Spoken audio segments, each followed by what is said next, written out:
HCU సంబంధించిన అంశంలో 400 ఎకరాలు ప్రభుత్వానికి సంబంధించిందైనా సుప్రీంకోర్టు పర్యావరణానికి సంబంధించిన అంశంలో కొన్ని అభ్యంతరాలతో స్టే ఇవ్వడాన్ని BRS BJP social media influencers అంతా కూడా పండుగ చేసుకుంటున్నట్టుగా మనకు కనబడుతున్నది.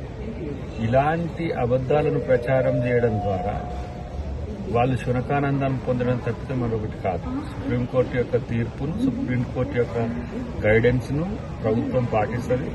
ప్రత్యేకించి రేవంత్ రెడ్డి గారిని లక్ష్యంగా చేసుకుని రేవంత్ రెడ్డి గారిని ఫెయిల్ చేయడానికి చేస్తున్న ప్రయత్నాలు ఏవైతే ఉన్నాయో ఇవన్నీ బూమరంగ్ అవుతాయి.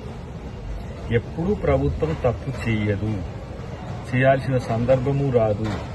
రేవంత్ రెడ్డి గారు 1కి 2 సార్లు సరిచూసుకున్న తర్వాతనే ఏ కార్యాచరణకైనా ముందుకొస్తాడనే విషయాన్ని గమనిస్తే మంచిది. చాలా మంది మిత్రులు హెచ్సియు భూముల అంశంలో వాళ్లకు సంబంధించిన భూమి ప్రభుత్వం ఎందుకు తీసుకొని రియల్ ఎస్టేట్ వ్యాపారమో లేకపోతే ఇట్లా చేయాలని చెప్పి నాతో అంటున్నప్పుడు ఒకంత ఆశ్చర్యం కల్పిస్తున్న పరిస్థితి.